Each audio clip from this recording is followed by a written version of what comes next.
السلام علیکم ورحمۃ اللہ وبرکاتہ۔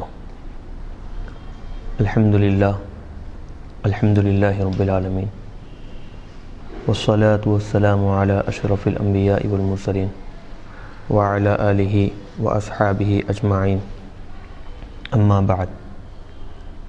محترم و مکرم سامعین، حاضرین و ناظرین کرام، الحمدللہ جامعہ انواریہ کے زیر اہتمام مختلف کتابوں کی آڈیو اور ویڈیو ریکارڈنگ کا سلسلہ جاری ہے۔ تاریخ مشائخ چشت خلیق احمد نظامی صاحب کی کتاب کی ریکارڈنگ کا سلسلہ ہم نے شروع کیا تھا۔ الحمدللہ پچھلے درس میں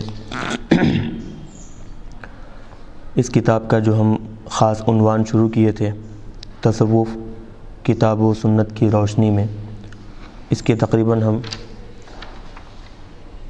5 صفحے ریکارڈ کر چکے ہیں۔ تو کتاب اللہ یعنی قرآن پاک میں تصوف کے بارے میں کیا کیا ارشادات ہیں، ان میں سے چند باتیں ہم ریکارڈ کیے۔ اب آج ہم یہ تصوف کے بارے میں احادیث مبارکہ میں جو ارشادات ملتے ہیں یا پھر اشارے ملتے ہیں، تو ان کے بارے میں ہم آج کے درس کا آغاز کر رہے ہیں۔ اللہ تبارک و تعالیٰ سے دعا ہے کہ اللہ تبارک و تعالیٰ ہماری اس کوشش اور کاوش کو اخلاص کے ساتھ جاری رکھنے کی توفیق عطا فرمائے، اور اس کے ذریعے سے دین اور دنیا میں کامیابی و کامرانی عطا فرمائے، اور جو تعلیمات صوفیاء کرام کے ہم یہاں پر ریکارڈ کر رہے ہیں، سامعین، حاضرین اور ریکارڈ کرنے والے سارے حضرات کو اللہ تبارک و تعالیٰ اس سے استفادہ کرنے کی توفیق عطا فرمائے۔ چلیے بسم اللہ۔ احادیث نبوی صلی اللہ علیہ وسلم میں جس چیز کو احسان سے تعبیر کیا گیا ہے وہ تصوف ہی ہے۔ ارشاد ہوتا ہے احسان، یعنی احادیث مبارکہ میں جہاں آقا علیہ الصلوۃ والسلام نے لفظ احسان استعمال کیا ہے تو وہ احسان سے مراد کیا ہے؟ یہ تصوف ہی کی طرف اشارہ ہے۔ جیسے کہ آقا علیہ الصلوۃ والسلام کا ارشاد ہے، الاحسان ان تعبد اللہ کأنک تراہ فإن لم تکن تراہ فإنہ یراک۔ احسان یہ ہے کہ تم اس طرح اللہ تعالیٰ کی عبادت کرو گویا تم اس کو دیکھ رہے ہو، اگر تم اس کو نہیں دیکھ رہے ہو تو وہ تم کو دیکھ رہا ہے۔ حضرت شاہ ولی اللہ محدث دہلوی علیہ الرحمہ نے حجت اللہ البالغہ میں اس حدیث نبوی صلی اللہ علیہ وسلم پر بحث کرتے ہوئے بتلایا ہے کہ حقیقی تصوف یہی ہے۔ نمبر 3، کشف المحجوب میں ہے، حضرت حارثہ رضی اللہ عنہ ایک مرتبہ رسول اللہ صلی اللہ علیہ وسلم کی خدمت میں حاضر ہوئے۔ حضور پاک علیہ الصلوۃ والسلام نے ارشاد فرمایا، کیف اصبحت یا حارثہ؟ قال اصبحت مؤمنا باللہ حقا، فقال انظر ما تقول یا حارثہ، ان کل شیء حقیقۃ فما حقیقۃ ایمانک؟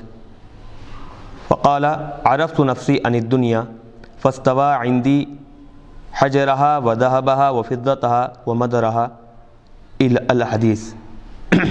یعنی اے حارثہ، تو نے صبح کس طرح کی؟ حضرت حارثہ نے کہا، میں نے صبح ایسی حالت میں کی کہ میں مومن تھا۔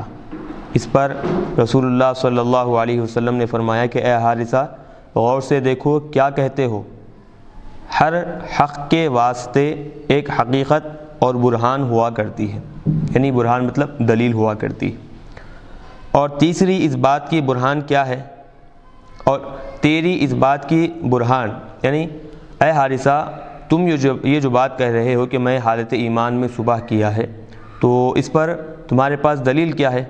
حضرت حارثہ نے جواب دیا کہ یہ ہے کہ میں اس دنیا سے اپنے بدن کو توڑ دوں، یعنی دنیا سے بالکل اپنے آپ کو الگ کر لوں، اور اس کی دلیل یہ ہے کہ سونا اور پتھر اور ڈھیلا میرے نزدیک سب برابر برابر ہے، یعنی سونا اور پتھر جو قیمتی ہوا کرتے ہیں تو ان کی قدر اور زمین پر پڑے ہوئے ایک مٹی کے ڈیلے کی قدر میرے نزدیک سب برابر برابر ہے، کوئی قدر و قیمت والا کسی کی زیادہ محبت کسی کی کم محبت میرے دل میں نہیں ہے۔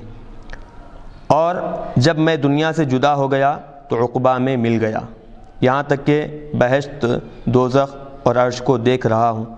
اس پر آپ نے فرمایا کہ تو نے پہچان لیا، فلزم قالہا ثلاثاً، یعنی اس کو لازم پکڑو، اور یہ آپ نے 3 بار فرمایا، یعنی آقا علیہ الصلوۃ والسلام نے ایسے 3 مرتبہ فرمایا کہ فلزم فلزم فلزم، یعنی جو باتیں تم نے کہی ہیں وہ باتیں بالکل درست ہیں اور ان باتوں پر تم ہمیشہ ثابت قدم رہو، یہ مطلب آقا علیہ الصلوۃ والسلام کا ہے۔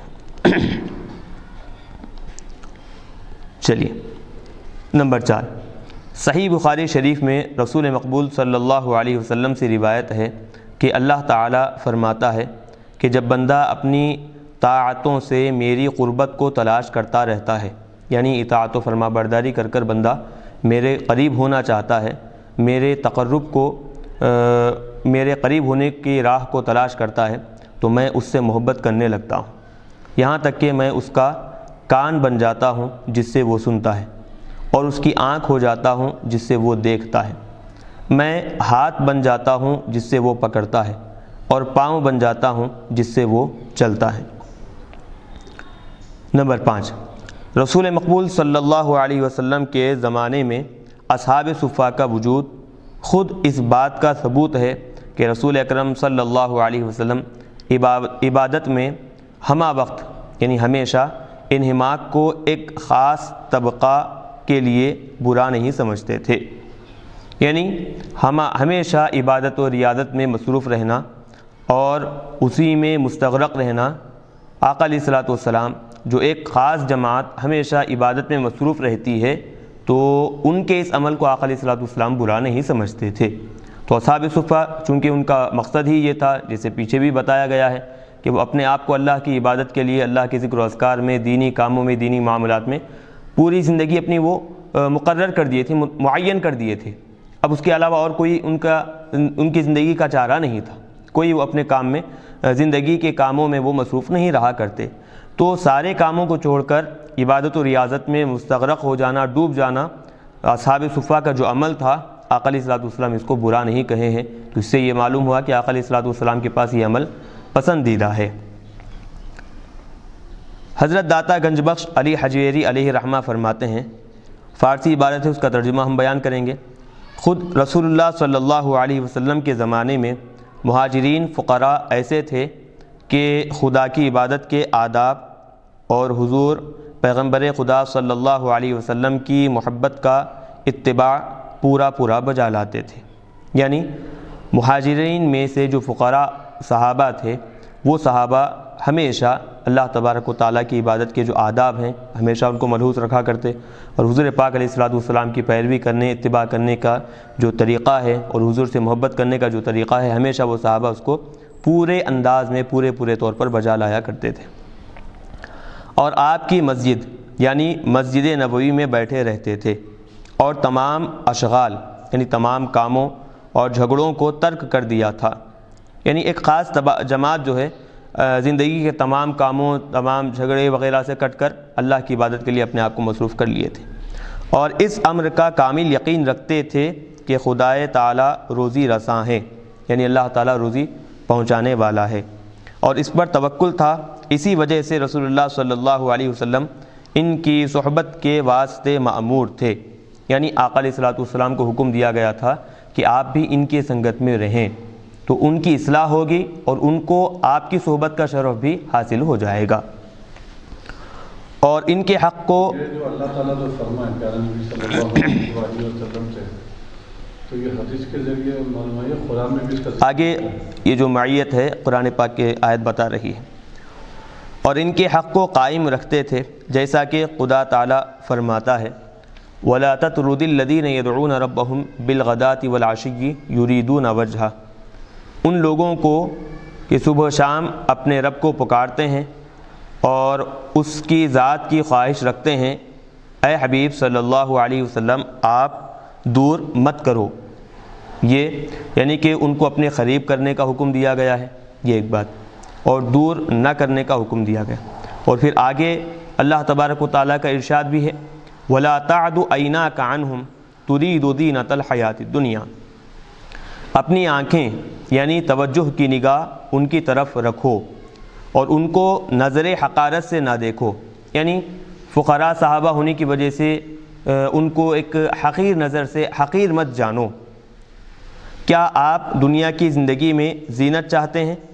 اسی واسطے رسول اللہ صلی اللہ علیہ وسلم جہاں کہیں ان کو دیکھتے، یعنی وہ جو فقراء صحابہ تھے، جہاں کہیں ان کو دیکھتے تو فرماتے کہ میرے ماں باپ تم پر قربان ہو، خدا تعالیٰ تمہارے بابت مجھ پر عتاب فرمایا ہے۔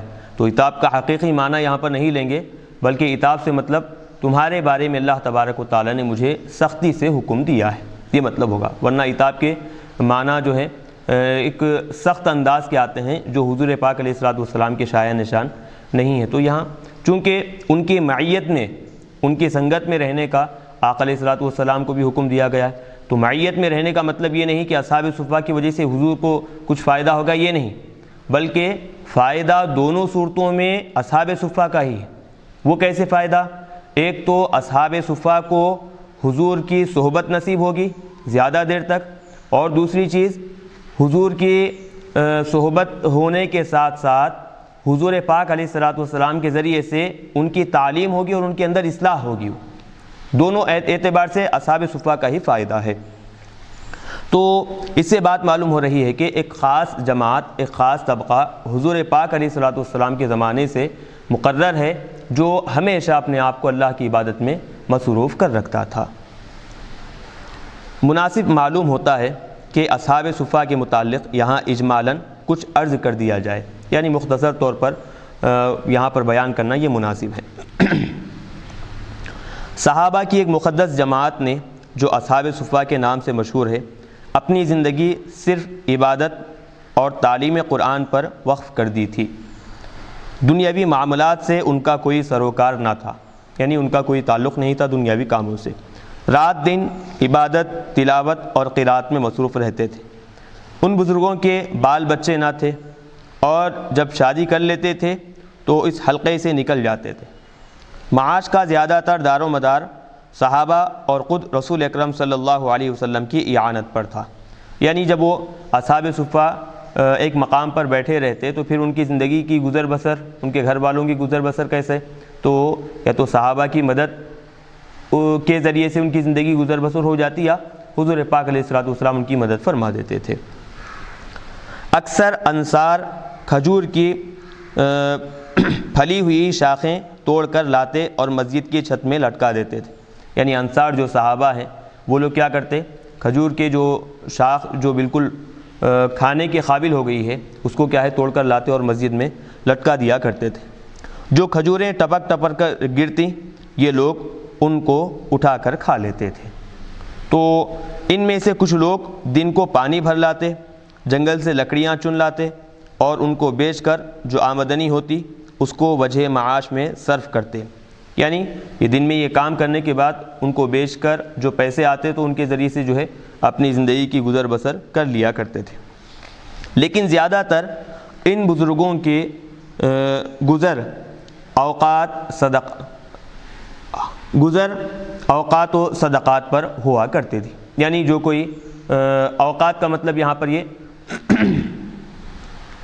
جو بھی صدقے وغیرہ مقررہ وقت میں ادا کر دیے جاتے ہیں تو وہ مقررہ وقت کے صدقات، واجبات ہیں، زکوٰۃ وغیرہ ہے، تو یہ لوگ کیا ہے اس کو استعمال کر کر زندگی گزر بسر کر لیا کرتے تھے۔ چنانچہ ابن کعب القردی نے للفقراء الذین احصروا فی سبیل اللہ کی یہ جو آیت ہے قرآن پاک کی، اس کی تفسیر میں آپ نے لکھا ہے کہ فقراء سے اصحاب صفہ مراد ہیں۔ ان کے حالات سے ابن الاعرابی احمد بن محمد بصری، علامہ جلال الدین سیوطی علیہ رحمہ اور دیگر علماء نے رسالے اور کتابیں تصنیف کی ہیں ان کے حالات پر، یعنی اصحاب صفہ کے حالات پر۔ یہی جو بزرگان دین ہیں یہی نہیں بلکہ ان کے علاوہ بہت سارے علماء دین ان کے حالات پر کتابیں لکھی ہیں۔ سورہ انعام اور سورہ کہف میں ان بزرگوں کی عبادت و ریاضت کی تعریف کی گئی ہے۔ بہرحال یہ تو احادیث کے ذریعے سے آج ہم جو جہاں سے ریکارڈنگ شروع کیے ہیں تو اس سے پورے طور پر یہ بات معلوم ہوتی ہے کہ تصوف حضور پاک علیہ الصلوۃ والسلام کے زمانے سے اس کا چلن ہے، اور ساتھ ہی ساتھ حضور کے زمانے سے ہی یہ ایک خاص قسم کے طریقے کو اختیار کر لیا گیا تھا۔ حضور بھی اس طریقے کو دیکھے، سنے اور خاموشی اختیار کیے تو معلوم ہوا کہ طریقہ شریعت میں پسندیدہ ہے، اور پھر حضور پاک علیہ الصلوۃ والسلام ان کی مدد کرتے تھے تو معلوم ہوا کہ آقا علیہ الصلوۃ والسلام بھی اس طریقے سے بالکل خوش ہیں۔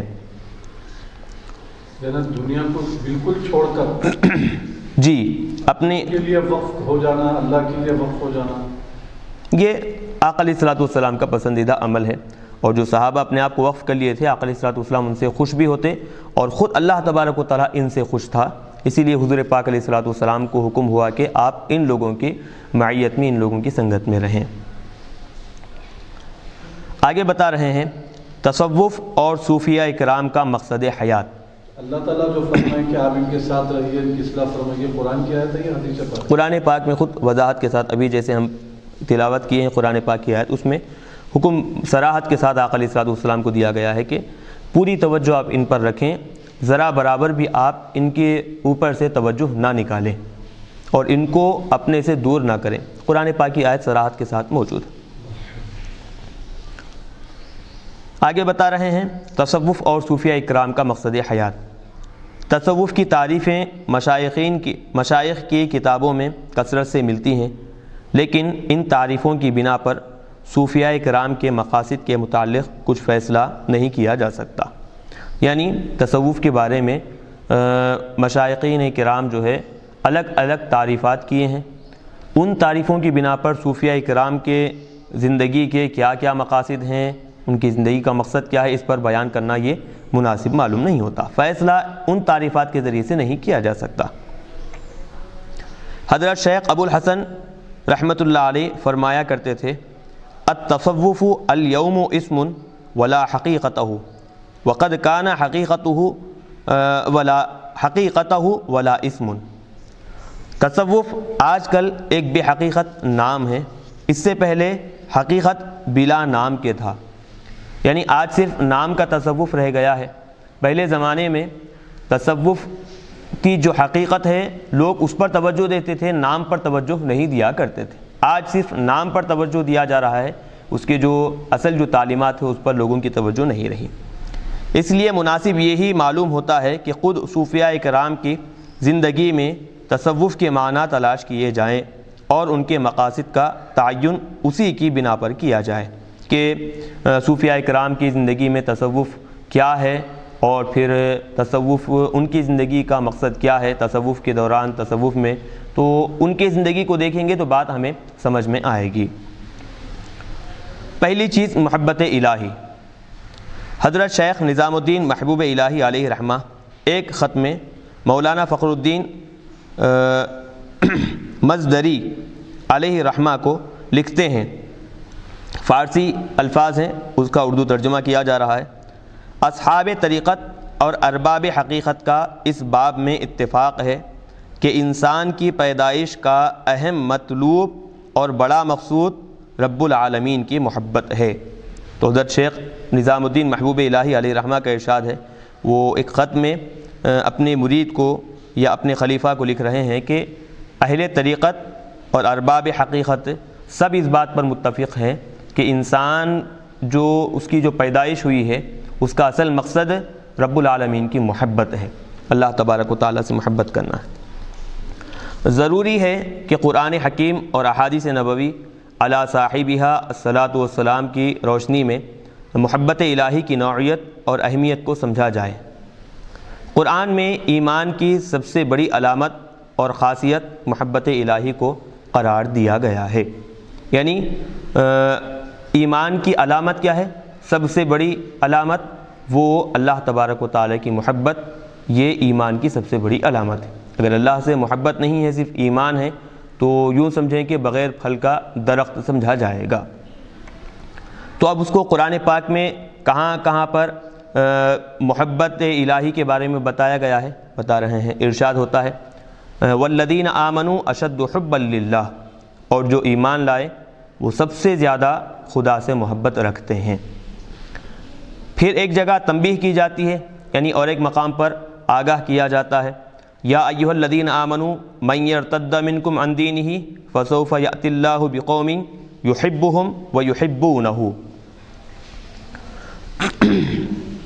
اے ایمان والو، اگر تم میں سے کوئی شخص اپنے دین کی راہ سے پھر جائے گا تو وہ یہ نہ سمجھے کہ دعوت حق کو اس سے کچھ نقصان پہنچے گا، یعنی وہ دین حق کو چھوڑنے کی وجہ سے، دین حق کا راستہ چھوڑنے کی وجہ سے دین کو کچھ نقصان پہنچے گا، وہ یہ نہ سمجھے۔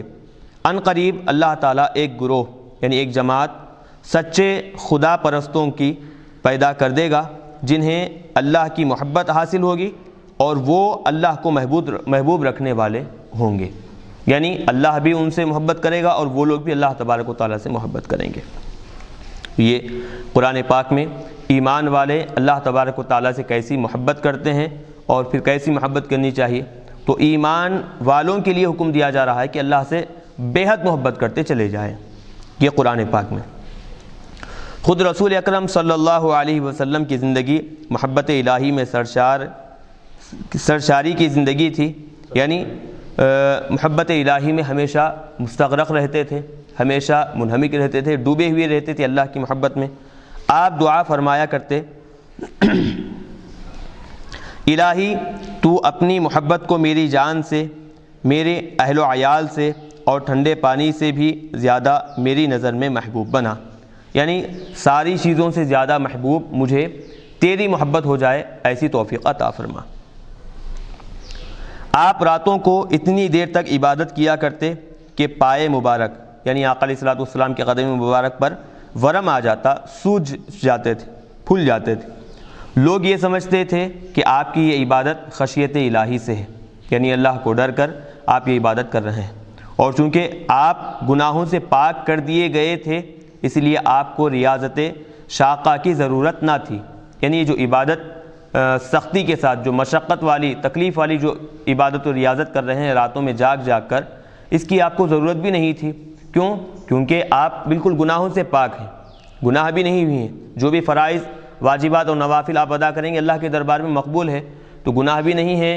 جب آپ کی یہ ریاضتوں کے یہ طریقے ہیں، اس سے بھی بڑھ کر جو آپ مشقت والے کام کر رہے ہیں، تو لوگ آپ کے اس طریقے کو دیکھ کر یہ سمجھتے کہ اللہ سے ڈر کر خشیت الہی کی وجہ سے آپ یہ کام کر رہے ہیں۔ آپ نے اس شبہ کو دفع کرتے ہوئے فرمایا، ان عبادتوں کا مقصد محبت الہی ہے، خشیت الہی نہیں ہے۔ راتوں میں جاگ جاگ کر پیروں میں ورم آنے تک جو عبادتیں کرتے ہیں حضور، وہ اللہ کے خوف سے، اللہ کی خشیت سے نہیں، بلکہ اللہ کی محبت میں وہ اس طرح عبادت کرتے ہیں۔ اسی لیے ارشاد آقا علیہ الصلوۃ والسلام نے فرمایا ہے، جعلت لی قرۃ عینی فی الصلاۃ، یعنی میری آنکھوں کی ٹھنڈک نماز میں ہے۔ تو صوفیاء کرام نے اسی محبت کو اپنی زندگی کا مقصد قرار دیا تھا، یعنی محبت الہی۔ صوفیاء کرام کی زندگی کا اہم مقصد کیا ہے؟ وہ محبت الہی، اور یہی محبت الہی کا ثبوت ہمیں قرآن میں بھی ملتا ہے اور حدیث پاک میں بھی ہمیں ملتا ہے۔ حضرت شیخ نصیر الدین چراغ دہلوی علیہ رحمہ نہایت ادب و احترام کے ساتھ یہ رباعی پڑھا کرتے تھے، فارسی ہے، اس کا ترجمہ کچھ اس طرح ہے کہ دنیا میں اور پھر دنیا کے محلات میں، جنت و دوزخ میں، ان سب چیزوں سے میرا کیا تعلق؟ میں تو اللہ تبارک و تعالیٰ کی محبت میں اس کو راضی کرنے کے لیے، اس کی خوشنودی حاصل کرنے کے لیے عبادت کرتا ہوں۔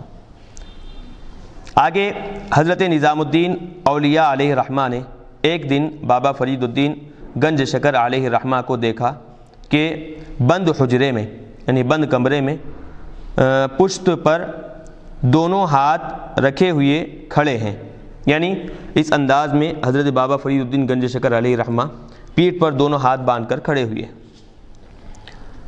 قبلے کی طرف چند قدم بڑھتے ہیں، یعنی قبلے کی طرف کچھ چلتے ہیں تھوڑی دیر، اور یہ اشعار پڑھ کر وجد کرتے رہتے ہیں۔ وہ اشعار وہ بھی فارسی میں ہیں، اس کا ہم مختصر ترجمہ کرتے ہیں کہ ہم یہ چاہتے ہیں کہ ہمیشہ تیرے دربار میں تیرے در کی مٹی پر ایسے ہی پڑے رہیں، اور پھر میں اپنی زندگی کا تجھے مقصود بناتا ہوں، بہرحال میں اپنی زندگی سے کٹ کر تجھے میں اپنا محبوب بناتا ہوں۔ صوفیاء کرام کا کہنا ہے کہ محبت ہی راز حیات ہے، اگر اس کی آگ دل میں نہ ہو تو وہ گوشت کا ایک بے جان ٹکڑا ہے، اگر عشق کی گرمی ہو تو انوار ربانی کا محل بن جاتا ہے۔ انوار ربانی یعنی کہ دل جو ہے اللہ تبارک و تعالیٰ کے انوار اور تجلیات کا مرکز بن جاتا ہے، وہ مقام بن جاتا ہے۔ کب؟ جب محبت الہی اس دل میں موجود ہو تو اللہ تبارک و تعالیٰ کے تجلیات کا ظہور اس پر ہوتے رہتا ہے۔ محبت کے معنی یہ ہیں کہ انسان کی زندگی سمٹ کر ایک مرکز پر آ جائے، اس کا بال بال یہ پکارنے لگے ان صلاتی و نسکی و محیای و مماتی للہ رب العالمین، بے شبہ میری نماز اور میری قربانی اور میری زندگی اور میری موت سب اسی ایک عالم کے پروردگار اللہ تبارک و تعالیٰ کے لیے ہے۔ اس کو ایک لمحہ بھی بغیر اللہ کے چین نہ ملے، یعنی محبت جو کرنے والا ہوتا ہے اللہ تبارک و تعالیٰ سے تو اس کی ہر چیز اللہ تبارک و تعالیٰ کے حوالے اور سپرد ہو جاتی ہے، اللہ کے بغیر ایک لمحہ بھی اس کو چین اور سکون نہیں ملتا۔ شبلی کا یہ قول اس کی حالات کا آئینہ دار بن جاتا ہے، یعنی اس کی جو حالت ہو جاتی ہے تو شبلی جو ہے ان کا یہ قول جو ہے اس کی حالت کا بالکل وضاحت کے ساتھ اس کی حالت کو بیان کرنے والا ہوتا ہے۔ کیا ہے وہ قول؟ فقیر سوائے حق کے کسی چیز سے آرام نہیں پاتا۔ وہ عملاً اس ارشاد خداوندی کی تفسیر ہو جاتا ہے۔ کیا ہے وہ؟ وما خلقت الجن، فقیر سے مراد یہاں پر صوفی مراد ہے۔ فقیر سوائے حق کے کسی چیز سے آرام نہیں پاتا، یعنی اللہ تبارک و تعالیٰ کی ذات کے علاوہ اس کو کسی اور چیز سے آرام حاصل نہیں ہوتا۔ وہ عملاً اس ارشاد خداوندی کی تفسیر ہو جاتا ہے۔ وما خلقت الجن والانس الا لیعبدون، سبحان اللہ سبحان اللہ، میں نے انسانوں کو اور جنوں کو اس لیے پیدا کیا کہ وہ میری عبادت کریں، اس کے نفس کے تقاضے خاموش ہو جائیں، رضائے الہی اس کا مقصود ہو، اللہ کی رضامندی اس کی زندگی کا مقصد بن جائے، وہ اپنے لیے رہنا چھوڑ دے، خدا کے لیے جینے لگے، یہ زندگی کا اصل مقصد ہو جائے۔ تو بہرحال یہ پہلی جو چیز تھی کہ محبت الہی، صوفیاء کرام کی زندگی کا جو مقصد ہے وہ پہلا مقصد کیا ہے؟ وہ محبت الہی۔ وہ ہمیشہ اللہ تبارک و تعالیٰ کی محبت کو ترجیح دیا کرتے ہیں، اپنے لیے جینا زندگی گزارنا وہ چھوڑ کر اللہ تبارک و تعالیٰ کے لیے جینا اور زندگی گزارنا وہ شروع کر دیتے ہیں۔ اب بات آئی تو پھر اور ایک دوسری چیز بھی بتا رہے ہیں کہ صوفیاء کرام کی زندگی کا مقصد، جس کا ایک پہلا حصہ محبت الہی ہے تو دوسرا حصہ کیا ہے؟ خدا کے لیے جینا۔ کہنے کو تو ایک معمولی سا جملہ ہے یہ، لیکن اگر اس پر غور کیا جائے تو معلوم ہوگا کہ ارتقاء انسانیت کی آخری منزل یہی ہے، یعنی انسانیت جب بلند ہوتے چلے جاتی ہے تو اس کا آخری جو درجہ ہے وہ یہی مقام ہے، خدا کے لیے جینا۔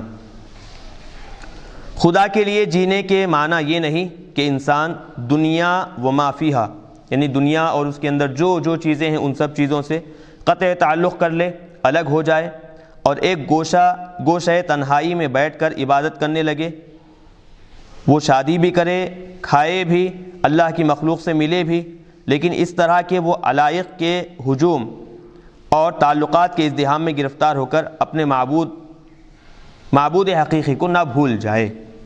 چلیے اب یہاں پر بتا رہے ہیں کہ ہاں ابھی ہم اس کو سمجھائیں گے، اس میں اس کا مطلب یہ نہیں ہے، یعنی خدا کے لیے جینے کا مطلب یہ نہیں کہ دنیا سے قطع تعلق ہو جائے، پورے تعلقات کو جوڑ لے اور پھر دنیا سے کٹا کر ایک الگ کونے میں گوشہ تنہائی میں بیٹھ جائے، اس کا مطلب یہ نہیں، بلکہ خدا کے لیے جینے کا مطلب کیا ہے کہ وہ آدمی شادی بھی کرے، کھائے پیے بھی، اللہ کی مخلوق سے میل جول بھی رکھے، تعلقات بھی رکھے، لیکن یہ جو تعلقات ہیں، علائق تعلقات جو ہیں اور دنیا کا جو ہجوم ہے، جو لوگوں سے تعلقات جوڑنا ہے، میل جول رکھنا ہے، تو ان کاموں میں مصروف ہونے کی وجہ سے معبود حقیقی اللہ تبارک و تعالیٰ کو نہ بھولے، یہ خدا کے لیے جینے کا مطلب ہے۔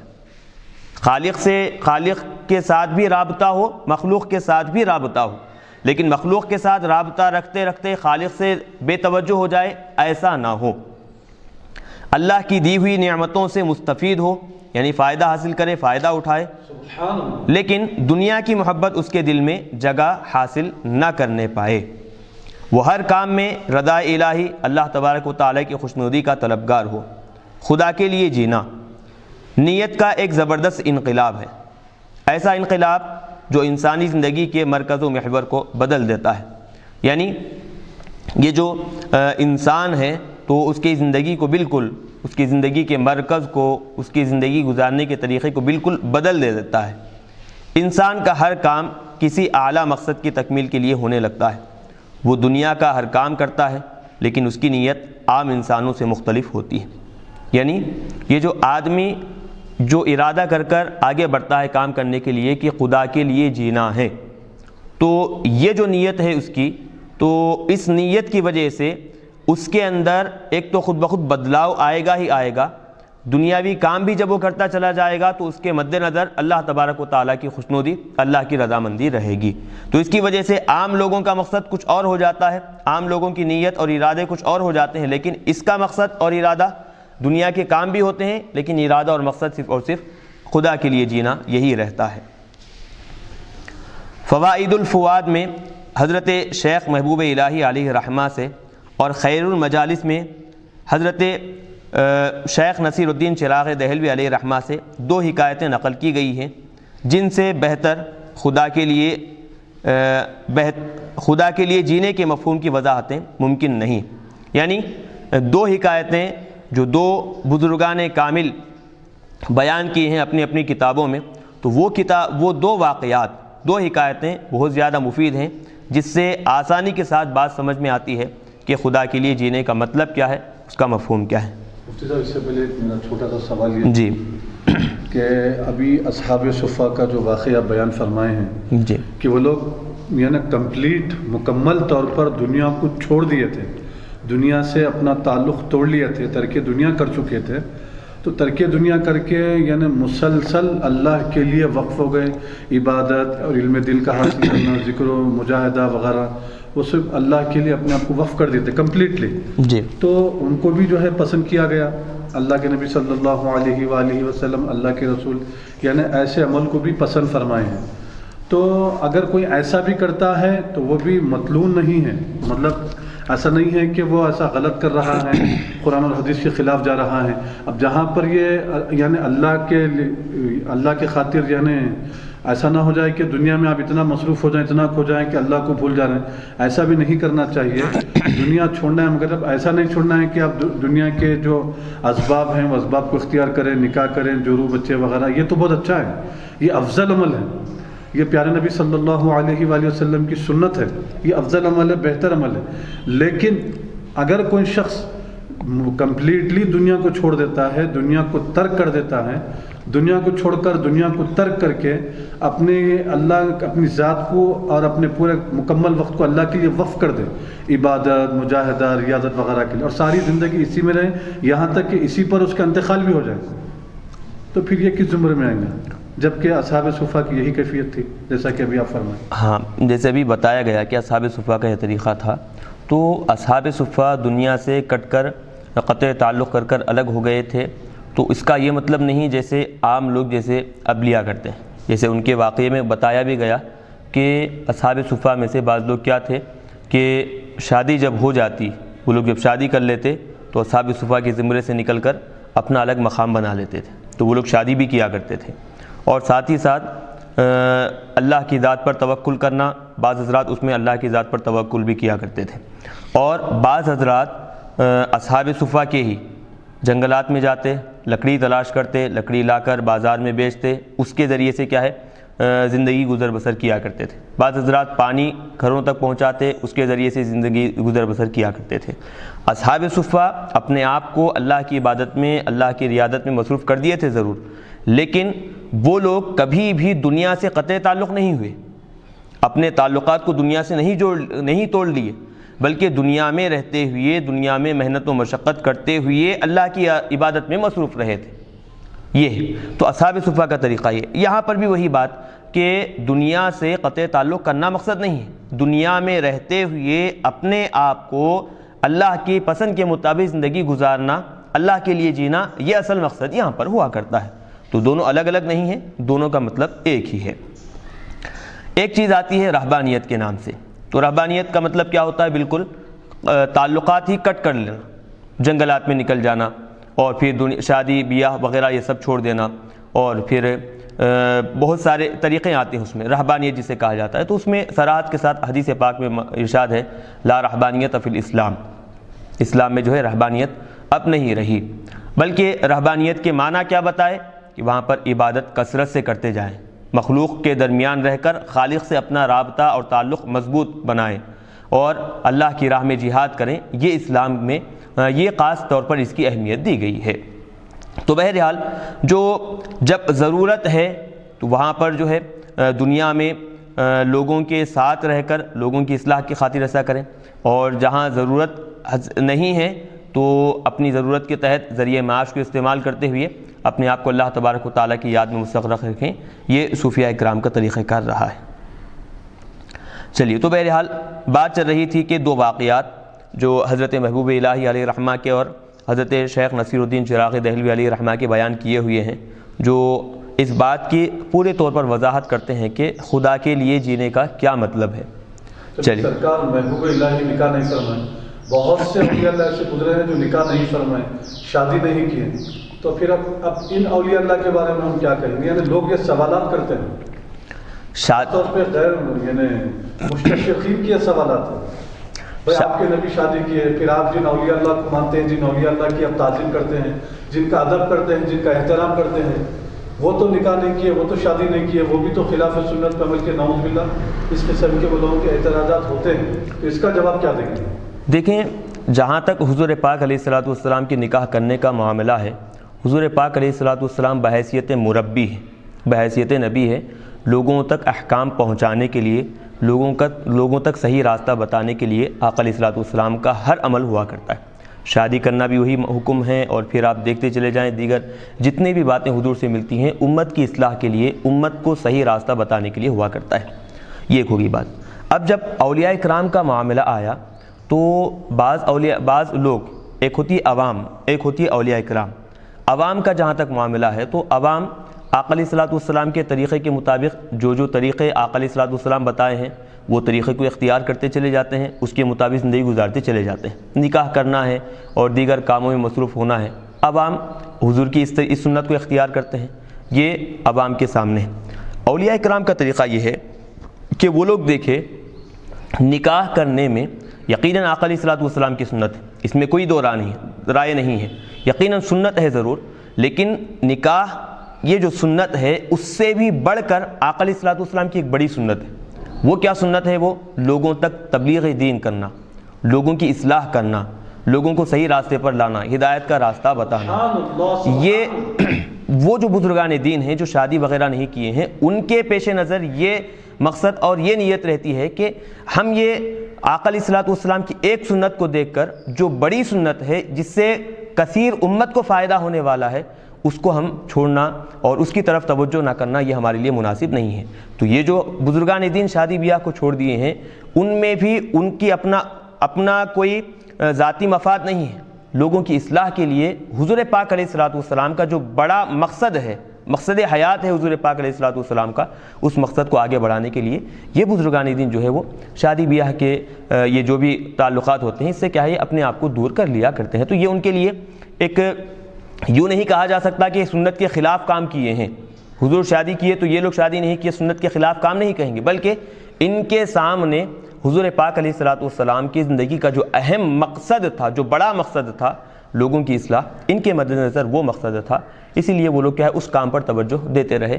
اور زیادہ تر آپ دیکھیں گے کہ جتنے بھی بزرگان دین اس کام میں مصروف رہے، شادی بیاہ کو چھوڑ کر یہ دینی کاموں میں جتنے حضرات مصروف رہے ہیں، کثیر تعداد میں، بلکہ یوں سمجھیں کہ بے حساب لوگ ان سے ہدایت حاصل کیے، حضرت شیخ محبوب الہی علیہ رحمہ اور ان کے علاوہ جتنے آپ دیکھتے چلے جائیں بزرگان دین جو شادی بیاہ کی طرف متوجہ نہیں ہوئے، دین کے کاموں میں مصروف رہے، ہزاروں لوگ بلکہ انگنت لا تعداد لوگ جو ہے ان سے استفادہ کرتے ہوئے نظر آئے ہیں۔ کیوں؟ ان کی زندگی کا مقصد ہی وہ بن گیا تھا۔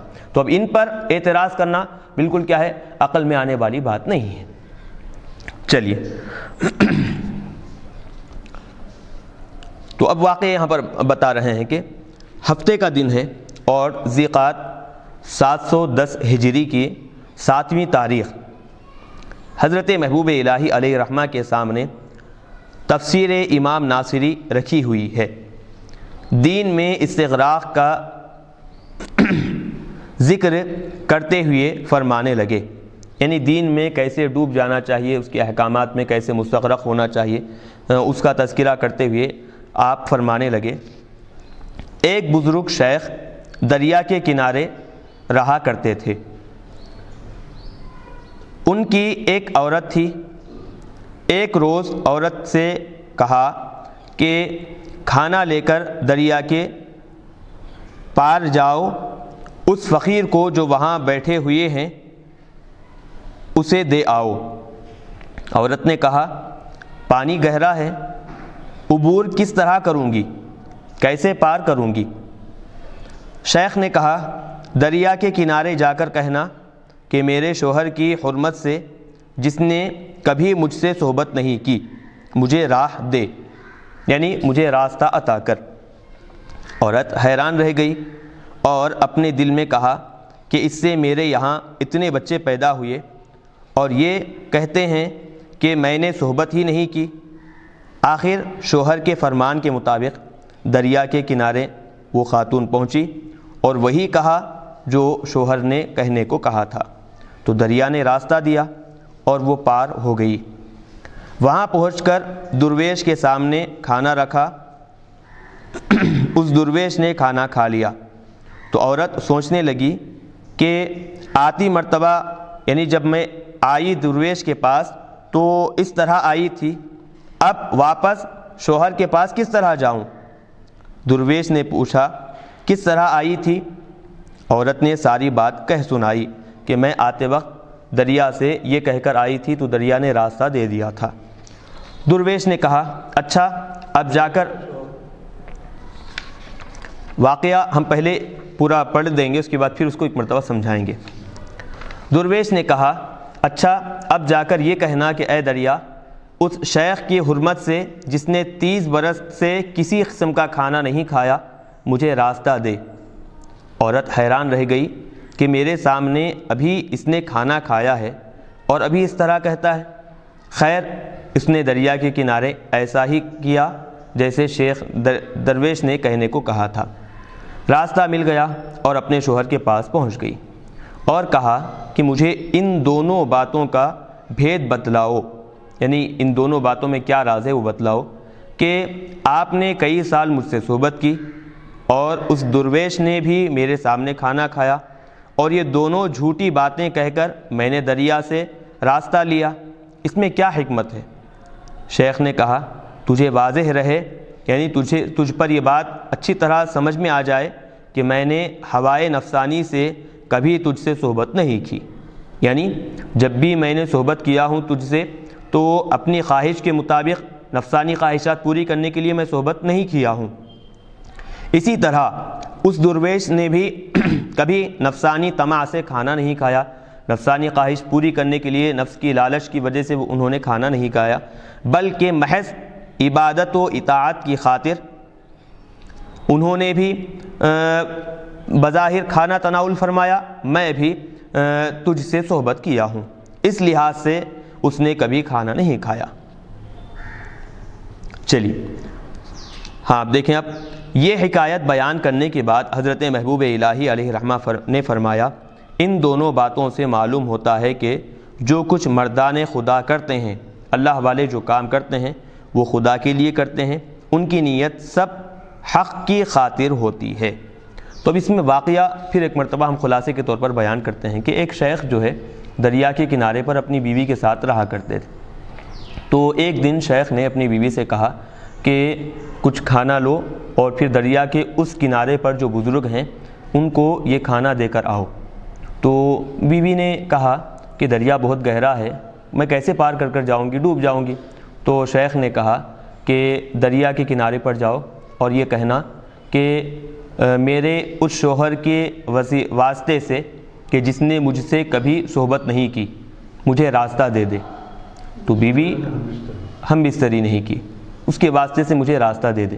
تو دریا کے کنارے پر گئی، پہلے تو پریشان ہو گئی، حالانکہ اس شیخ نے صحبت بھی کی تھی، ان کی کئی اولاد بھی تھی، تو صحبت نہیں کی۔ اور جا کر جب بیوی نے کہا تو دریا بالکل کیا ہے کھل گیا، راستہ بن گیا، وہ پار کر کر اس بزرگ کے پاس چلے گئی۔ کھانا وہاں پر رکھا تو بزرگ نے کھانا کھا لیا۔ کھانے کے بعد پھر واپس جب آنا چاہتی تھی تو سوچنے لگی کہ آتے وقت تو یہ کہہ کر آئی تھی، اب واپس جب جانا ہے تو پھر کیا کہہ کر جاؤں گی۔ تو اس بزرگ نے کہا کہ آتے وقت کیا کہہ کر آئی تھی؟ تو جواب میں کہا کہ ایسا ایسا کہہ کر آئی تھی۔ تو اب جاتے وقت یہ کہہ کر جاؤ کہ اس بزرگ کے واسطے سے کہ جس نے 30 سال تک کھانا نہیں کھایا تو راستہ فراہم کر دے۔ تو وہ پریشان ہوئی کہ ابھی میرے سامنے کھانا کھائے، کہتے ہیں کہ 30 سال تک کھانا نہیں کھائے، اس بزرگ کے واسطے سے راستہ فراہم کر۔ اور وہ خاتون گئی اور وہی کہا جیسے بزرگ نے کہا تھا، تو بالکل دریا پھٹ گیا، راستہ مل گیا۔ جب واپس شوہر کے پاس آئی تو پریشان ہو کر کہنے لگی کہ کیا وجہ ہے کہ 2 جھوٹی باتیں بظاہر مجھے جو معلوم ہوتی ہیں، تم نے کہا کہ مجھ سے صحبت نہیں کی، حالانکہ تم نے مجھ سے صحبت کی ہے۔ وہ بزرگ نے کہا کہ 30 برس تک کھانا نہیں کھایا، حالانکہ انہوں نے ابھی میرے سامنے کھانا کھایا ہے۔ 2 جھوٹی باتیں ہیں میرے علم کے حساب سے، لیکن 2 جھوٹی باتوں کے باوجود جو دریا جو گہرا ہے یہ کہتے ہی وہ راستہ مجھے فراہم کر دیا ہے، راستہ مل گیا ہے، میں گزری بھی ہوں اور واپس آئی بھی ہوں، کیا مطلب اس کا؟ تو بزرگ کہنے لگے کہ بظاہر میں نے تجھ سے صحبت کی ہے اور وہ بزرگ تیرے سامنے کھانا کھائے ہیں، لیکن ہم دونوں بھی اپنی نفسانی خواہش کی وجہ سے یہ کام نہیں کیے ہیں۔ میں تجھ سے صحبت اپنی نفسانی خواہش پوری کرنے کے لیے نہیں کیا ہوں، اور وہ بزرگ کھانا اپنی نفس کی جو خواہش ہے اس کو پورا کرنے کے لیے، اور ان کی جو لذت ہے، جو خواہش ہے نفس کی کھانے سے جو حاصل ہوتی ہے وہ پورا کرنے کے لیے وہ بزرگ نہیں کھائے ہیں، بلکہ جتنا بھی کھائے ہیں، میں کھایا ہوں یا پھر وہ بزرگ میں صحبت کیا ہوں یا بزرگ کھانا کھائے ہیں، تو یہ اللہ کی خوشنودی کے لیے کام کیے ہیں۔ تو اس سے بات معلوم ہوتی ہے۔ یہ واقعہ بیان کرنے کے بعد حضرت محبوب الہی علیہ رحمہ کہتے ہیں کہ بزرگان دین، صوفیاء اکرام، اولیاء اکرام کا طریقہ یہ ہے کہ وہ جو بھی کام کرتے ہیں خدا کے لیے کام کیا کرتے ہیں، ان کی نیت اصل اللہ تبارک و تعالیٰ کی خاطر ہوا کرتی ہے۔ یہ ایک واقعہ حضرت شیخ نظام الدین محبوب الہی علیہ رحمہ کا بیان کیا ہوا۔ اور ایک دوسرا واقعہ حضرت شیخ نصیر الدین چراغ دہلوی علیہ رحمہ کا جو خیر المجالس میں لکھا ہوا ہے، تحریر کیا ہوا ہے، اس کو اب یہاں بیان کرنا ہے۔ ایک مرتبہ حضرت شیخ نصیر الدین چراغ دہلوی علیہ رحمہ نے شیخ عبداللہ خفیف کا قصہ سنایا کہ شیخ عبداللہ خفیف کو کہیں دعوت میں بلایا گیا، وہاں قسم قسم کے کھانے تھے۔ یہ حلوائے نوزینہ، حلوائے نوزینہ مطلب ہے کہ انتہائی لذیذ قسم کے میٹھے میٹھے کھانے، سب کھانوں سے زیادہ شیخ کے قریب تھے، یعنی دسترخوان پر بہت سارے کھانے تھے ہی تھے، لیکن شیخ کے سامنے بہت سارے لذیذ قسم کے کھانے ان کے سامنے رکھے ہوئے تھے۔ شیخ نے صحن یعنی کہ جو رکابی جو پلیٹ رکھی ہوئی تھی اس سے ایک لوزینہ یعنی کہ ایک پیالہ میٹھے کا اٹھایا اور پھر نوش کیا، اچھا معلوم ہوا، لہٰذا دوسرا بھی اٹھایا، پی لیا۔ اس وقت خیال ہوا کہ دوسرا لوزینہ خدا کے واسطے نہیں کھایا، لذت کو کھایا کہ دل کو پسند آیا تھا، ہنوز وہ لوزینہ منہ میں تھا، یعنی ابھی وہ جو پیالہ آپ ایک قسم کا مشروب معلوم ہوتا ہے، تو ابھی آپ وہ پیالہ منہ سے نکالے ہی تھے، ابھی وہ مشروب جو ہے منہ میں ہی تھا کہ شیخ نے اپنی زبان چاپ لی، خون نکلنے لگا۔ معتقدین پریشان ہوئے، سبب دریافت کیا تو فرمایا میں نے پہلے ایک لوزینہ کھایا تھا، بہت لذیذ تھا، دوبارہ پھر وہی کھایا، خیال آیا کہ یہ کھانا خدا کے واسطے نہیں لذت کو تھا، لہٰذا سزائے نفس کو اپنی زبان چاپ لی ہے۔ تو اب اس واقعے میں حضرت شیخ نصیر الدین چراغ دہلوی علیہ رحمہ شیخ عبداللہ خفیف کا جو واقعہ بیان کر رہے ہیں اس کا خلاصہ ہم مختصر طور پر آپ کے سامنے پیش کریں گے کہ ایک مرتبہ حضرت شیخ عبداللہ خفیف علیہ رحمہ کو جو ہے دعوت پر مدعو کیا گیا۔ تو دعوت میں جو ہے مختلف قسم کے کھانے تو تھے ہی تھے، ایک بڑے تش میں چھوٹی چھوٹی پیالیوں میں جو ہے ایک جو نام دے رہے ہیں لوزینہ، تو وہ لوزینہ جو ہے ایک قسم کا بادام کا بنا ہوا ایک قسم کا میٹھا ہوتا ہے، تو کٹورے میں وہ رکھا ہوا تھا۔ تو آپ کیا کیے، ایک پیالہ وہ میٹھے کا لیے اور پھر نوش فرما لیے، پسند آیا، دوسرا بھی لیے پھر نوش فرما لیے، دوسرا ابھی آپ کے منہ میں تھا ہی کہ خیال آیا کہ پہلا جو پیا میں وہ تو اللہ تبارک و تعالیٰ کی خاطر پی لیا ہوں، لیکن دوسرا جو پیا ہوں میں وہ مجھے اپنے آپ کو پسند آیا، تو میری اپنی پسند کی وجہ سے اپنی لذت حاصل کرنے کے لیے میں کیا کیا ہوں، اس کو دوسرا پیا ہوں، اور وہ دوسرا جو پیا میں اللہ کی خوشنودی کے لیے نہیں تھا، تو لہٰذا اب یہ نفس کی خواہش تھی، تو اب نفس کو نقصان پہنچانا ہے، اس کی سزا دینا ہے، تو لہٰذا کیا کیے، فوری طور پر وہیں مجلس میں اپنی زبان کو زور سے قطر دیے، اتنی زور سے قطرے کہ خون نکلنے لگا۔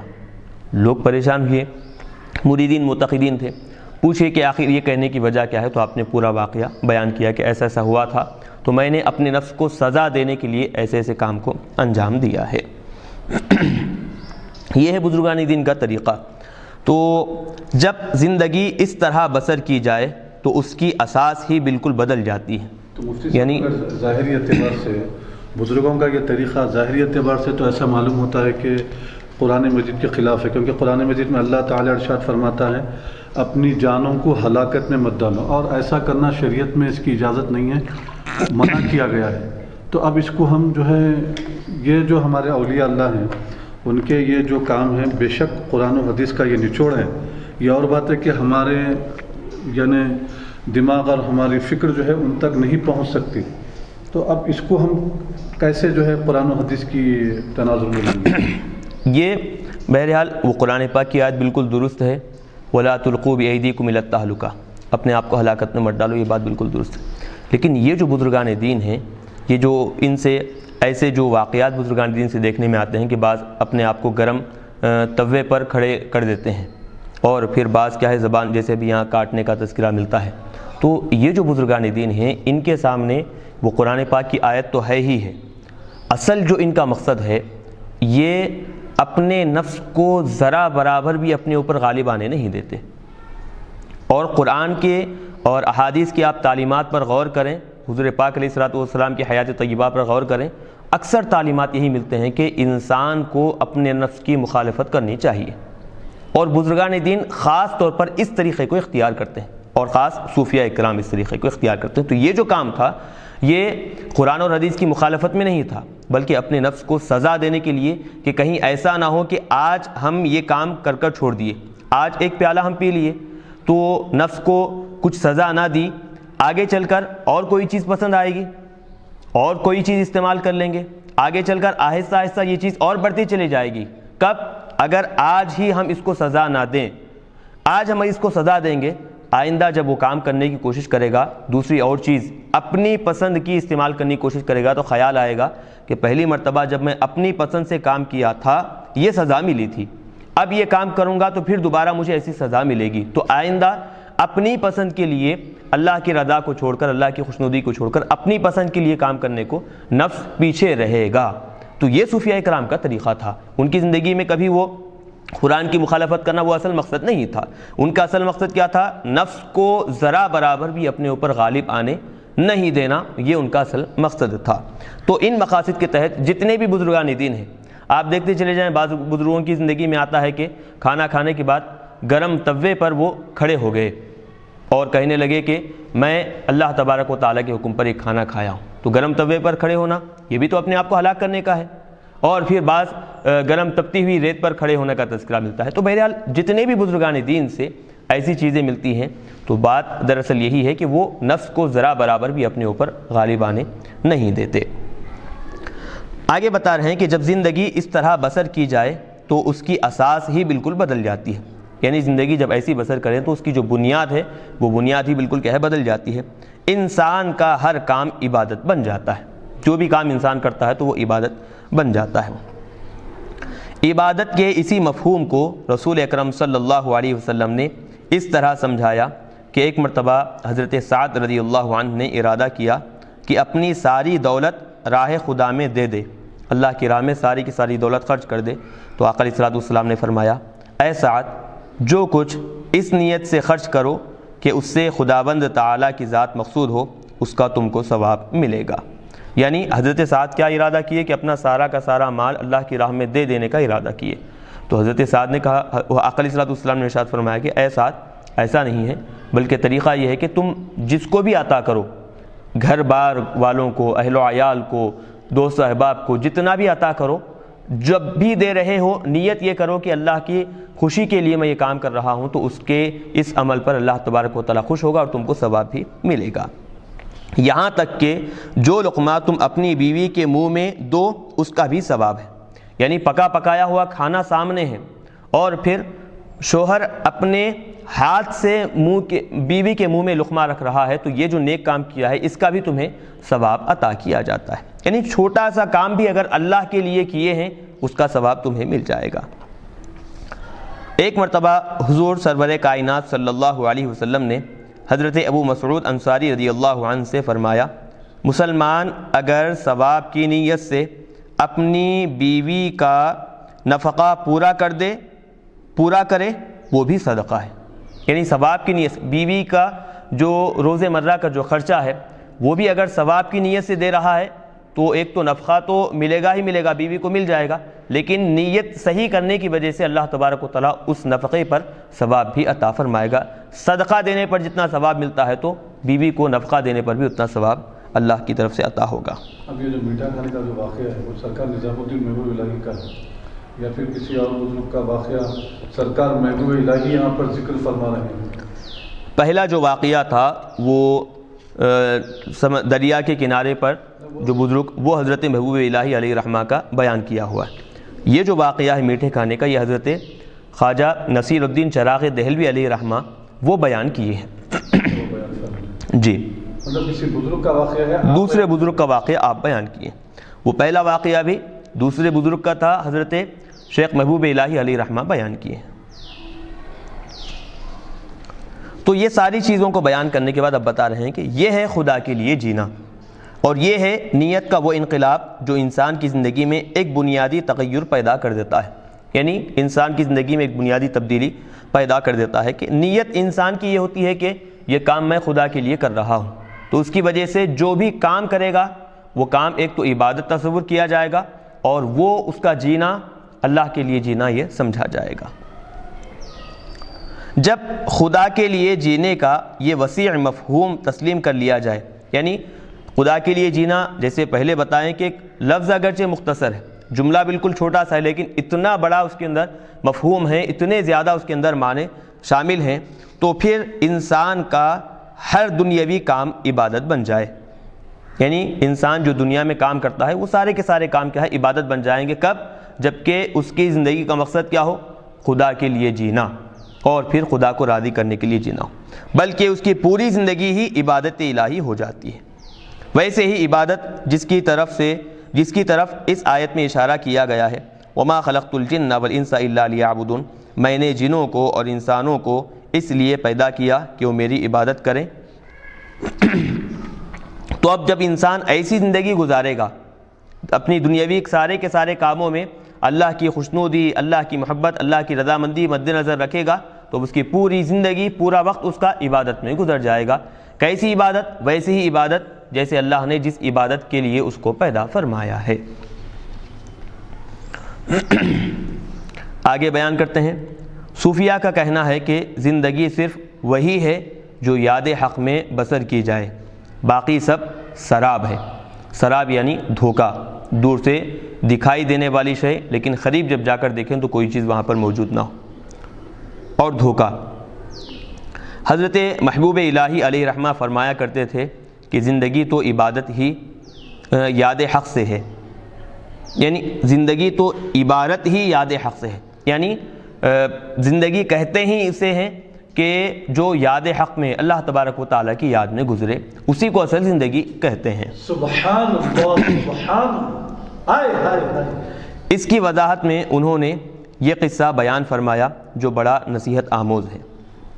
ایک درویش میرک نامی تھے، ایک اور درویش کو ان کی زیارت کا شوق ہوا، یعنی ایک درویش میرک نام کے ہیں اور دوسرے جو درویش ہیں ان کو ان کی زیارت کا شوق ہوا۔ اس درویش میں یہ کرامت تھی کہ جو خواب دیکھتا سچ ہوتا، اس کی تعبیر عین وہی ہوتی تھی جو وہ دیکھتا تھا۔ جب اسے اشتیاق غالب ہوا تو زیارت کے لیے روانہ ہوا، یعنی جب بہت زیادہ خواہش ہونے لگی کہ میں بزرگ سے، اس درویش سے ملاقات کروں گا، تو اب ملاقات کرنے کے لیے وہ نکل پڑے۔ اثنائے راہ یعنی درمیان سفر میں ایک منزل پر خواب میں سنا کہ میرک گرامی فوت ہو گئے ہیں، یعنی جو درویش میرک نام کے تھے ان کا انتقال ہو گیا ہے۔ صبح اٹھ کر کہا افسوس میں نے اتنی راہ ان کی زیارت کے لیے قطع کی اور وہ بھی مر گئے، اب کیا کرنا چاہیے؟ چلو وہاں چل کر قطع کیا کی ان کی اتنی راہ ان کی زیارت کے لیے قطع کی، اور مطلب یہ کہ اتنا سفر ان کی طرف آنے کے لیے، ان کی ملاقات کے لیے میں کاٹا ہوں، لیکن اب جب قریب آیا ان کا انتقال ہو گیا، تو اتنا جو سفر تھا وہ سفر جو ہے اب میرا بیکار رائے گاں چلے گیا۔ لیکن سوچنے لگے کہ چلو جب یہاں تک آئے ہیں تو وہاں چل کر ان کی خبر کی ہی صحیح زیارت کریں گے۔ وہاں پہنچ کر پوچھنا شروع کیا کہ میرک گرامی کی خبر کہاں ہے؟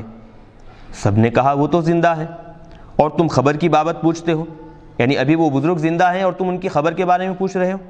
وہ درویش حیران رہ گئے کہ میرا خواب جھوٹ کس طرح ہو گیا۔ الغرض میرک گرامی کے پاس جا کر سلام کیے۔ انہوں نے کہا اے خواجہ، فی الواقع تیرا خواب ٹھیک تھا، کیونکہ میں ہمیشہ یاد خدا میں مصروف رہتا تھا۔ آج کی رات اس کے علاوہ کسی اور چیز میں مشغول ہو گیا تھا، بس عالم میں منادہ ہو گئی کہ میرک گرامی مر گیا۔ اب دیکھیں واقعی کو ہم مختصر سمجھائیں گے تو بات آپ کو سمجھ میں آئے گی، کیونکہ پہلے حضرت محبوب الہی علیہ الرحمہ نے کہا کہ زندگی کہتے ہی ہیں عبادت کو، عبادت کے بغیر زندگی نہیں ہوتی، تو اس کو سمجھانے کے لیے ایک واقعہ بیان کیے ہیں کہ دو بزرگ تھے، ایک درویش، ایک بزرگ کا نام تھا میرک اور دوسرے ایک الگ بزرگ تھے۔ دوسرے جو بزرگ تھے ان بزرگ کو جو بھی خواب ہوتا اور اس خواب کی جو تعبیر ہوتی، صبح جب اٹھتے تو وہ خواب بالکل صحیح ہوتا اور اس کی جو تعبیر آپ نے سمجھی ہے وہ تعبیر بالکل وہی ہوتی، تو پریشان ہو گئے۔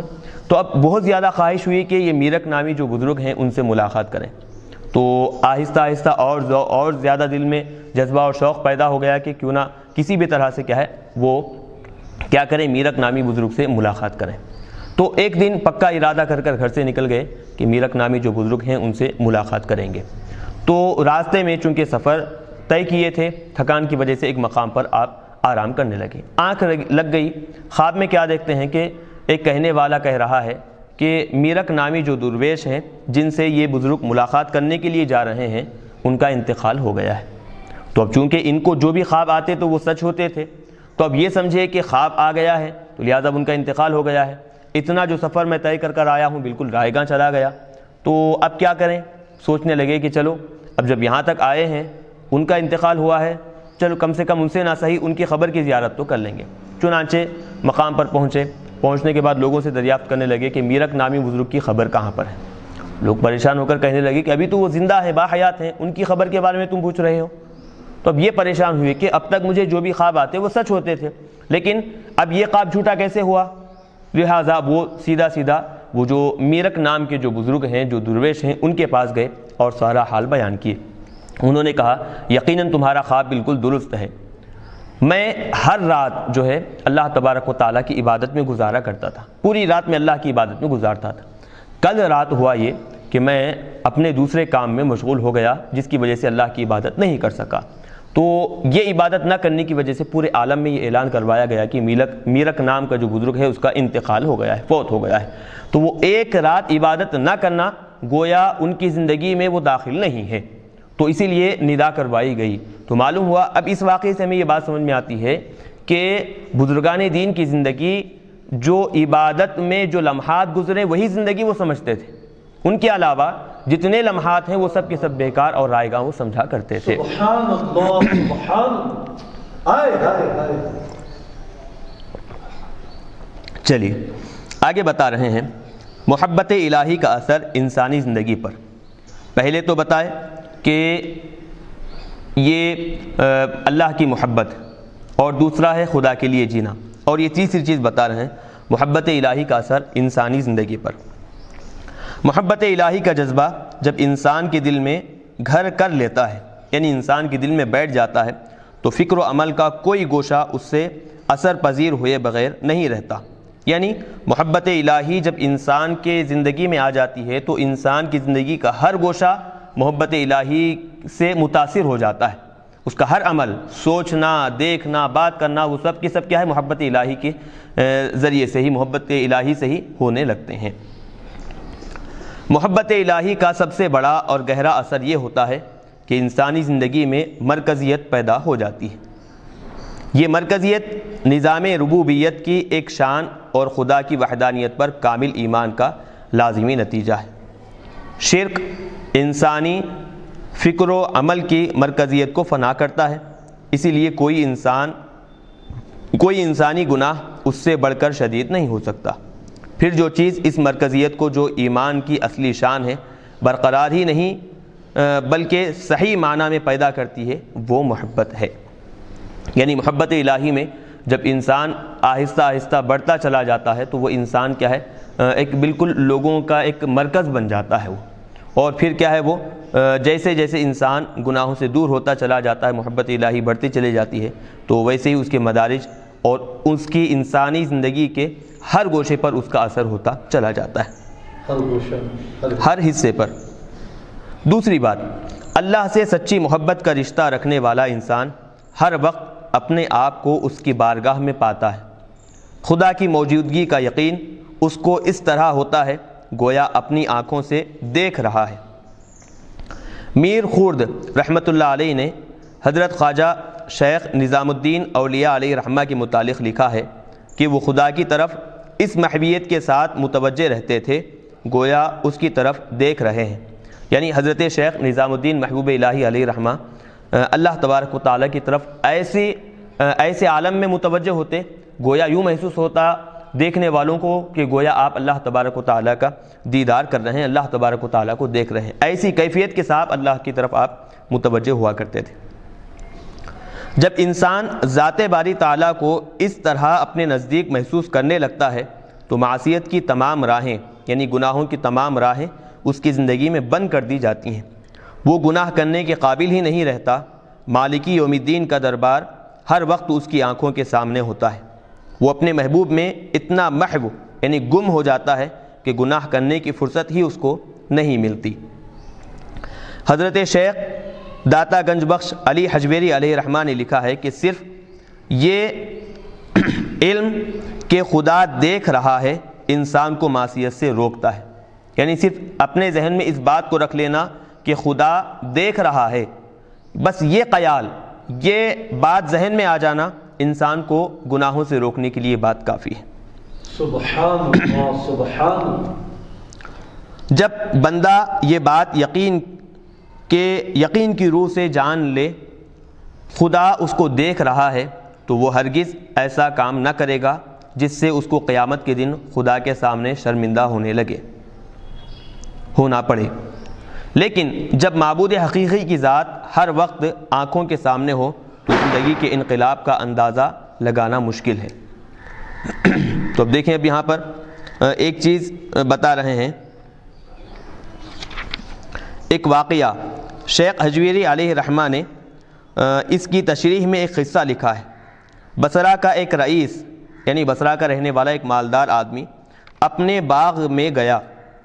باغبان کی بیوی خوبصورت تھی، یعنی باغ کا جو نگران کار تھا اس کی بیوی خوبصورت تھی، اس پر راغب ہو گیا، یعنی اس کے محبت اس کے دل میں بیٹھ گئی، اور باغبان کو کسی کام سے باہر بھیج دیا۔ عورت سے دروازہ بند کرنے کے لیے کہا، عورت نے جواب دیا سب بند کر دیے، ایک نہیں بند کر سکتی۔ پوچھا وہ کون سا؟ جواب دیا رئیس، ہاں وہ فارسی میں جملہ ہے بیان کر رہے ہیں، وہ یہ کہ ایک وہ دروازہ جو ہمیشہ اللہ تبارک و تعالیٰ انسان کے ساتھ رہا کرتا ہے۔ اللہ تبارک، دروازے بند کرنے سے انسان سے تو نگاہ پوشیدہ ہو سکتی ہے، لیکن وہ دروازہ کیسے بند کریں جہاں اللہ تبارک و تعالیٰ ہر ایک کو جہاں سے دیکھتا ہے، وہ تو بند نہیں کیا جا سکتا۔ تو رئیس پر، جو مالدار تھا، اس پر اس جملے کا ایسا اثر ہوا کہ فوراً استغفار پڑھی اور توبہ کی۔ تو اب یہاں پر دیکھیں تو یہ واقعہ مختصر طور پر حضرت داتا گنج بخش علی حجویری علیہ رحمہ لکھنے کے بعد یہ بیان کرتے ہیں کہ انسان کو گناہوں سے روکنے کے لیے صرف یہ ایک بات کافی ہے کہ وہ ہمیشہ اپنے دل میں یہ بات رکھے، ذہن میں یہ بات محفوظ کرے کہ خدا اس کو دیکھ رہا ہے۔ نمبر 3، جب محبت الہی کا پوری طرح غلبہ ہوتا ہے تو انسان کی نظر میں سونا اور پتھر برابر ہو جاتا ہے، مادی دنیا کی کششیں اس کے لیے بے اثر ہو جاتی ہیں۔ سبحان اللہ، سبحان اللہ۔ خیر المجالس میں لکھا ہے کہ حضرت جنید بغدادی علیہ رحمہ نے ایک رات کو بارگاہ خداوندی میں التجا کی کہ اے اللہ مجھے یہ بتا دے کہ بہشت میں میرا یار اور میرا مصاحب یعنی میری سنگت میں رہنے والا کون ہوگا؟ آواز آئی فلاں چرواہا، وہ بہشت میں، جنت میں وہ تمہارا ساتھی ہوگا۔ حضرت جنید بغدادی علیہ رحمہ اس چرواہے سے جا کر ملے اور کئی دن اس کا حال دیکھنے کے بعد پوچھا تم 5 وقت نماز جماعت سے پڑھتے ہو، 5 وقت نماز با جماعت ادا کرتے ہو، اس کے سوا کوئی کام ایسا نہیں کرتے جو اس قدر قبولیت کا باعث ہو کہ جنت میں میری سنگت میں تمہیں رکھا جا رہا ہے؟ شاید یہ اعلیٰ مرتبہ جو تمہیں ملا ہے وہ تمہارے کسی باطنی معاملے کے سبب سے ہے، یعنی کوئی پوشیدہ تمہارے اعمال ہیں جس کی وجہ سے تمہیں یہ بلند مقام ملا ہے۔ چرواہے نے، چھپے ہوئے کام ہیں۔ چرواہے نے جواب دیا اے خواجہ جنید بغدادی علیہ رحمہ، میں ایک جاہل آدمی ہوں، میں نہیں جانتا کہ معاملہ کس کو کہتے ہیں اور باطن کیا ہوتا ہے، البتہ مجھ میں 2 خصلتیں ہیں، 2 عادتیں ہیں۔ ایک یہ کہ اگر اللہ تعالیٰ ان سب پہاڑوں کو سونے کا کر دے اور میرے قبضے تصرف میں دے دے، یعنی میری ملکیت میں دے دے، اور وہ سب میرے پاس سے جاتے رہیں تو مجھ کو ان کے نہ ہونے کا رنج و غم نہ ہوگا۔ یعنی پہاڑ سب کے سب سونا بنا کر اللہ نے میرے ملکیت میں، میرے قبضے میں دے دیا ہے۔ اب جب وہ سونا پہاڑ برابر میری ملکیت میں آ گیا ہے، اچانک وہ سونا چلا جائے، اس سونے کے چلے جانے کا مجھے کوئی غم اور کوئی رنج نہیں ہوگا۔ ایک یہ بات۔